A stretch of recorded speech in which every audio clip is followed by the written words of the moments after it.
네, 안녕하세요. 저는 이번 2023년 앵국학원에서 영문고 국어를 담당하게 된 사순훈입니다. 네, 오늘은 영문고 국어 첫 수업이다 보니까 그래서 영문고 국어에 대한 전반적인 설명과 그 다음에 영문고 국어 시험에 대해서 말씀드리고 영문고 국어는 어떻게 대비해야 되는지 말씀을 드린 다음에 그 다음에 그런 특징에 맞춰서 저희 앵국학원에서는 어떻게 영문고 국어 커리큘럼을 준비했는지에 대해서 간략하게 말씀드리도록 하겠습니다. 네, 먼저 수업에 들어가기 전에 제가 오히려 여러분께 퀴즈를 한번 내보도록 할게요.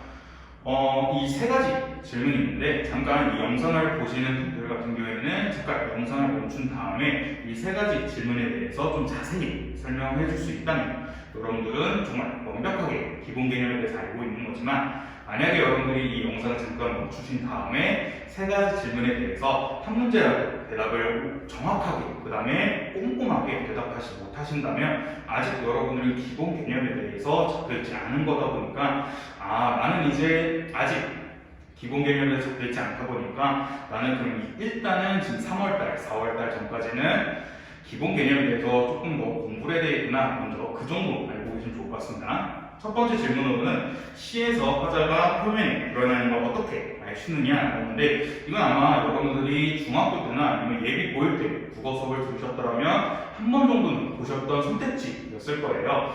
이 작품에서는 화자가 표면에 드러나 있다 혹은 표면에 드러나 있는 화자가 어떻게 얘기를 하고 있다 혹은 이 작품은 화자가 이면에 있다 이런 식으로 이와 관련된 개념에 대한 선택지를 많이 보셨을 텐데 여러분들이 과연 시에서 화자가 표면에 들어있는 걸 어떻게 알고 있는지에 대해서 먼저 첫 번째로 대답할 줄 아셔야 되고요.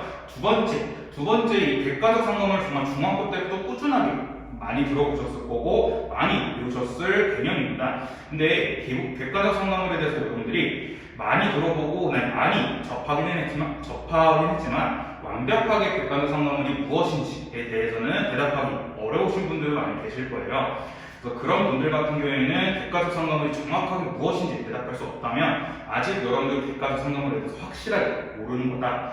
그렇기 때문에 객관적 상담물에 대해서 확실하게 대답할 수 없을 경우에는 여러분들이 기본 개념이 안 잡혀 있는 기본 개념이 잡혀 있지 않은 거다 보니까 기본 개념에 대해서 한 번 더 다시 보셔야 되고요. 마지막 세 번째, 시에서 후렴구라는 것은 노래에서도 많이 등장하죠. 후렴구를 사용하면 어떤 효과를 기대할 수 있느냐 이런 건데 일단 여러분들이 후렴구라는 걸 처음에 이렇게 들어주셨다면 후렴구가 뭐지 하셨으면 정말 여러분들 기본 개념을 다시 한번 꼼꼼하게 보셔야 되고요. 후렴구를 사용하면 어떤 효과가 있다라는 걸 어디선가 들어봤는데 기억이 잘 안 나시는 분들은 그분들도 아직 기본 개념이 완벽하게 100% 잡혀있지 않은 거다 보니까 기본 개념을 다시 한번 꼼꼼하게 봐주셔야 됩니다. 네, 잠깐 멈추신 다음에 한번 여러분들이 세 가지 질문, 퀴즈에 대해서 답할 줄 아셔야 되는데 먼저 첫 번째 질문에 대해서 말씀을 드리면 화자가 표면에 들어있는 건 어떻게 알 수 있냐면 일단 화자라는 건 뭐냐면 화가 말하다 그 다음에 자는 사람을 얘기합니다. 그러니까 시에서 말하는 사람을 시적 화자 혹은 화자라고 하는데 이 화자가 표면, 겉으로 드러나는 걸 어떻게 우리가 알 수 있냐면 1인칭 대명사를 찾으면 됩니다. 시에서 1인칭 대명사 나는, 저는 혹은 우리는 이런 식으로 1인칭 대명사가 있다면 그 작품은 화자가 표면에 드러나 있다라는 걸 알 수 있고요. 그래서 여러분들이 이 퀴즈의 첫 번째 퀴즈의 정답으로는 1인칭 대명사가 유무를 딱 이렇게 대답할 줄 아셨다면 1번 질문에 대한 기본 개념 확실하게 잡혀있는 거고 만약에 여러분들이 1인칭 대명사에 대해서 대답할 줄 못하셨더라면 여러분 아직 화자가 표면에 드러나 있다라는 기본 개념을 모르신 거기 때문에 꼭 이거는 복습하셔야 되고요. 두 번째, 객관적 상담이란 뭐냐면 화자의 감정을 환기시킨 겁니다. 환기가 일단 무슨 말이냐라는 건데 환기는 불러일으키다는 거거든요. 근데 여러분들 아마 학교나 아니면 학원에서 한 번씩 들어보셨을 거예요. 쉬는 시간이나 아니면 어떤 시간에 얘들아 잠깐 환기 좀 하자 했을 때 그때 보통 교실 문이나 아니면 창문을 열죠. 그렇게 환기하면 뭐냐면 바깥 공기가 안으로 불러일으키는 거죠. 그것처럼 객관적 상담을 화자의 감정을 불러일으키는 거니까 어떤 대상을 보고 나는 이런 감정이 확 드네? 라는 게 바로 객관적 상관문인데, 객관적 상관문은 총 세 가지가 있습니다. 세 가지. 첫 번째로는 감정이입, 두 번째로는 대조, 세 번째는 매개체가 있는데, 감정이입은 화자와 그 대상의 감정이 똑같은 거고요. 두 번째, 대조는 말 그대로 화자와 그 대상의 감정이 반대되는 거. 그다음 세 번째, 매개체라는 건 그 대상이 화자의 감정을 퍽 전달해주거나 아니면 퍽 주는 거라고 생각하시면 되는데, 감정이입은 그렇게 생각하시면 돼요.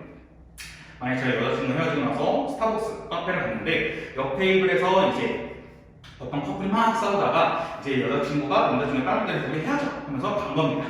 가버리니 그 남자친구는 혼자 남아서 막 울고 있으면 저는 그 대상을 보면서 저 사람도 헤어졌네, 나도 헤어졌는데, 그럼 저 사람과 저의 감정은 똑같은데 저는 그 사람을 보면서 저 역시 이별의 슬픔을 확 겪게 되죠. 확 환기되죠. 이런 게 첫 번째 감정이고요. 그다음 두 번째, 제 여자친구 헤어지고 나서 스타벅스 카페를 갔는데 옆 테이블에서 엄청나게 알콩달콩 사랑 막 그렇게 하고 있는 겁니다. 그럼 그걸 보면서 저 사람은 사랑하고 있네, 나는 이별을 했네. 그럼 그 사람과 저는 감정이 반대되죠. 반대되는 대상을 보면서 저는 저 사람 좀 행복한데 나는 이별을 겪어서 이렇게 슬프네. 그럼 그 사람을 보면서 저는 이별의 슬픔을 확 다시 한번 겪게 되고 확 환기가 되죠. 이런 게 대조고요. 세 번째는 제가 언제나 수업 때 말씀드린 게 뭐냐면, 매개체는 그냥 쉽게 이해를 하시는 게 좋은데 짜파게티를 이해하시면 됩니다. 짜파게티 뭐냐면, 제가 일요일 아침마다 여자친구랑 짜파게티를 끓여 먹었는데 여자친구 헤어지고 나서 부엌에 가서 선반을 딱 열었는데 선반에서 짜파게티가 툭 떨어진 겁니다. 그럼 저는 그 짜파게티를 보면서 내가 일요일 아침마다 여자친구랑 짜파게티를 끓여 먹었는데 지금은 내 여자친구는 헤어져서 이 짜파게티를 혼자 끓여 먹네. 그럼 저는 그 전까지는 이별에 대한 슬픔의 감정이 들지 않았지만 짜파게티를 보자마자 이별의 슬픔에 대한 감정이 확 들게 되죠. 확 환기가 되죠. 이런 게 매개체입니다. 그래서 화자의 감정을 환기시키는 것, 불러일으키는 것을 객관적 상관물이라고 하고요. 여러분들이 그냥 단순하게 객관적 상관물은 화자의 감정을 환기한다, 화자의 감정을 불러일으킨다, 이 정도 알고 계셨으면 50% 알고 계신 거겠지만, 만약에 여러분들이 이것만 대답하시면 50%를 알고 계신 거고요. 감정이, 대조, 매개체 이 세 가지까지 꼼꼼하게 대답을 하셨어야 객관적 상관물에 대한 개념을 확실하게 알고 계신 겁니다. 마지막, 시에서 후렴구를 사용하면 어떤 효과가 있느냐. 제일 첫 번째, 후렴구를 사용하게 되면 연이 구분됩니다. 왜냐면 1연 끝나고 후렴구 나오고 그 다음에 또 2연 나오고 후렴구 나오니까 여기까지 막 읽다가 후렴구가 나왔네. 그러면 여기까지가 1연이구나. 그 다음에 시를 또 읽다가 또 후렴구가 나왔네. 그러면 여기까지가 2연이구나. 이런 식으로 연의 구분의 효과를 주고요. 두 번째는 연 끝날 때마다 후렴구가 등장하니까 이게 마음속으로 구조적 혹은 형태적으로 안정감, 통일성이 되게 됩니다. 왜냐하면 연 끝날 때마다 하나, 연 끝날 때마다 후렴구 하나 이렇게 등장하다 보니까 연 끝날 때마다 통일적으로 후렴구가 등장하거나 걸 파악할 수 있기 때문에 후렴구를 사용하면 연의 부분, 그 다음에 두 번째 구조적인 통일성을 느낄 수 있고요. 세 번째, 네 번째 같은 경우에는 반복법을 좀 알고 계시면 좋아요. 후렴구가 계속 반복적으로 등장하죠. 근데 일단 반복이라는 게 무엇이냐면, 문학에서 반복은 똑같은 것 혹은 유사한 것이 2개 이상 등장하는 반복이라 하거든요. 그렇기 때문에 후렴구 역시 연 하나 나오고 후렴구, 연 하나 나오고 후렴구 이렇게 나오다 보니까 똑같은 게 혹은 유사한 게 2번 이상 나와서 반복의 효과까지 취할 수 있습니다. 반복의 효과는 의미를 강조하거나 운율의 형성이 된다는 점. 그래서 후렴구를 사용하면 운율 형성, 의미 강조, 구조적인 통일성, 연의 부분 이 4가지 효과를 취할 수 있고요. 그래서 여러분들이 이 3번 질문에서는 이 4가지 다 대답할 줄 아셨어야 이 후렴구에 대한 기본 개념이 확실하게 잡혀 있는 거고, 만약 이 4가지 중에 하나도 대답을 못하셨더라면 정말 후렴구에 대한 기본 개념을 확실하게 다시 한번 공부하셔야겠고, 만약 4가지 중에 하나, 2가지 혹은 3가지를 대답하셨다면 아직 그 기본 개념에 대한 미흡함성이 있다 보니까 여러분들이 다시 한번 꼼꼼하게 복습하셔야 된다는 거 꼭 기억해 주셔야 됩니다. 그럼 제가 왜 이렇게까지 계속 기본 개념을 먼저 퀴즈까지 내면서 수업을 진행했냐면요, 용문고 국어 시험에서 당연히 기본 개념이 중요한 겁니다. 근데 왜 어떻게 용문고 국어 시험에서 기본 개념이 중요하고 이 기본 개념이 어떻게 출제되는지를 먼저 기출문제를 통해 같이 살펴보도록 할게요. 네, 이게 작년 용문고 1학년 1학기 중간고사 시험 문제 1번 문제였어요. 1번 문제 보시면 가시에 대한 설명으로 적절하지 않은 걸 찾으려 하는데 1번 문제 시선의 이동에 따라 시상을 전개하고 있다. 2번 열거법 3번 이 시의 사나이는 화자 자신이다. 4번 고백조조 5번 자신에 대한 성취를 통해 내적 갈등을 해소하고 있다. 그럼 여러분들이 이 1번 문제를 풀려면 어떻게 했냐면 일단 가시에 대해서 먼저 알고 계셔야겠죠. 보통 가시는 시험 범위 혹은 교과서에 있었기 때문에 여러분들이 한 2달, 짧게는 한 달 동안 한 번 정도 보셨을 겁니다. 보셨을 텐데 여러분들이 1번부터 5번 선지에 대한 내용을 확실하게 알고 있고 이 5번 선, 이 5개 선지에 있는 개념을 가시에 있는지 여러분들 스스로 분석할 줄 아셔야 되는데 일단 시선의 이동에 따른 시선 전개 방식이 무엇인지 그 다음에 열거법은 무엇이고 그 다음에 세 번째 내적 갈등은 무엇인지 여러분들이 이걸 아셨어야 되는데 이것들이 다 문학 기본 개념입니다. 그래서 문학 기본 개념에서 정말 기본 중에 기본 이 시선에 대한 시선의 이동에 따른 시선 전개 방식, 열거법, 그 다음에 내적 갈등 이런 것들이거든요. 그래서 여러분들이 만약에 기본 개념에 대해서 알고 있지 않으셨더라면 혹은 제대로 공부를 안 하셨더라면 1번 문제 풀기가 매우 조금 엄청 어려운 것까지는 아니더라도 쉽진 않았을 겁니다. 네, 그 다음에 2번 문제입니다. 2번 문제는 완벽하게 그냥 정말 직관적으로 물어봤습니다. 표현상 특징을 물어봤습니다. 표현상 특징은 기본 개념과 똑같은 내용이거든요. 그렇기 때문에 용모 국어시험에서 이렇게 기본 표현상의 특징, 기본 개념에 대해서 직접적으로 물어보는데 1번 선지 보시면 구어체 2번 선지 유사한 통사구조의 반복과 변주 3번 시에서만 활용되는 비문법적인 어휘 4번 공감각적인 신상 5번 의지를 나타내는 어휘를 통해 의지적 태도를 드러낸다. 네, 정말 기본 개념 너무 많이 나왔죠. 첫 번째로는 유사한 통사구조가 무엇인지 일단 통사가 뭔지부터가 여러분들 헷갈리겠죠.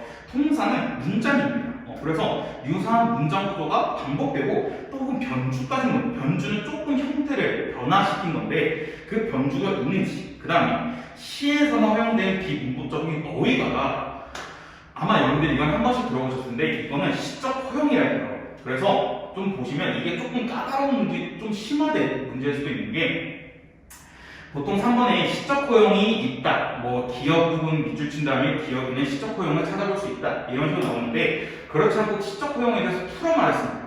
그러니까 여러분들이 시적 허용에 대해서 확실히 아니한 거죠. 그냥 뭐 대충 뭐 비문법적인 어휘야 이렇게만 얼버무리기 그냥 완벽하게 20% 30%만 알고 계셨으면 정확하게 시에서만 허용되는 비문법적인 어휘가 무엇인지 헷갈리는 경우가 있기 때문에 그래서 여러분들이 기본 개념을 확실하게 잡아맞췄어야 알 수 있는 문제고요. 그 다음 공감각적인 심상 여러분들이 심상과 이미지를 많이 헷갈리는 거 있는데 둘이 같은 겁니다. 이미지를 우리말로 하면 심상이고 심상을 영어로 하면 이미지입니다. 그러다 보니까 여러분들이 공감각적인 심상, 공감각적인 이미지가 어디서 나타나는지 파악하셨어야 되고 그 다음 5번 선지도 여러분들이 많이 헷갈리시는데 의지적 태도를 찾아볼 수 있다는 건데 여러분들이 의지적 태도? 의지적 태도 그래 말은 쉬운데 과연 의지적 태도가 뭐야? 라는 경우도 있는데 그 경우는 여러분이 여전히 기본 개념이 안 잡혀 있어서 그런 거거든요. 의지적 태도는 뭐냐면 조금이라도 아주 조금이라도 그 화자가 어떤 행동을 취하고자 하면 다 의지적 태도입니다. 그러니까 예를 들면 이별에 관련된 시가 있어요. 이별에 관련된 시가 있는데 당신은 나를 떠났습니다. 저는 당신이 그립습니다. 당신이 없으면 저는 어떻게 살까요? 라는 거 보면 여기까지는 어떠한 행동, 액션이 없거든요. 근데 그 다음에 만약에 전 당신 없이 어떻게 살까요? 안 되겠습니다. 저는 당신을 쫓아가겠습니다. 혹은 저는 당신을 기다리겠습니다. 라고 나온다면 기다리겠다 혹은 쫓아가겠다는 화자의 액션, 행동이 나오죠. 이렇게 행동이 있으면 화자의 의지를 찾아볼 수 있는 겁니다. 그래서 의지적 태도라는 것은 그냥 쉽게 말해서 조금이라도 행동이 있으면 다 의지적 태도인 거기 때문에 여러분들이 만약에 의지적 태도 그냥 두루뭉실하게 알고만 계셨으면 5번 선택지를 확실하게 걸러낼 수 없었을 텐데 여러분들이 의지적 태도에 대해서 확실하게 의지적 태도 쉽죠. 그냥 지금 얘기 들으니까 되게 쉽지 않아요. 그냥 행동 어떤 액션만 있는 것만 있으면 되는 거기 때문에 여러분들이 의지적 태도에 대해서 확실하게 좀 알고 계셨어야 되고 그와 관련된 바로 공부 내용이 문학 기본 개념입니다. 네, 그다음 5번 문제는 이 이육사의 꽃이라는 작품은 교과서에 없는 작품입니다. 그래서 여러분들이 여러분들이 알고 있는 문학 기본 개념을 활용해가지고 여러분들이 시험지, 보통 논문고는 50분 시험 동안 20문제에서 25문제 정도 가량의 문제 푸셨어야 되는데 그 50분이란 시간 동안에 5번 문제를 보자마자 이육사의 꽃이네, 내가 알고 있는 기본 개념 이런 게 있지. 그래서 그 기본 개념을 활용해서 이육사의 꽃을 분석할 줄 아셨어야 되는데 만약에 여러분들 기본 개념이 잡혀있지 않더라면 이육사의 꽃? 뭐야? 나 처음 보는 작품인데 이걸 어떻게 해? 이런 식으로 되게 두려움부터 무서움부터 겪을 수 있기 때문에 그렇게 시험 50분이라는 시간 동안에 그렇게 여러분들이 한번 흐름이 끊게 되면 나머지 뒤에서 문제는 정말 끊기게 되거든요. 왜냐면 더군다나 이 문제는 5번 문제입니다. 5번 문제이기 때문에 여러분들이 시험 초반에 이 문제를 보셨을 텐데 여러분들이 만약에 5번 문제에서부터 벌써 흐름이 엉망진창이 되거나 흐름이 끊기게 된다면 나머지 뒤에 10번, 15번, 20번 문제까지 정말 여러분들이 멘탈이 안 잡혀있는 상태에서 흔들릴 수 있기 때문에 정말 조심했어야 되는 문제고 여러분들이 기본 개념만 확실하게 잡혀 있었더라면 5번 문제를 쉽게 풀고 여러분 그 흐름을 그대로 이어서 20번, 25번까지 쭉 이어갈 수 있었던 게 바로 이 기본 개념에 대한 중요성입니다.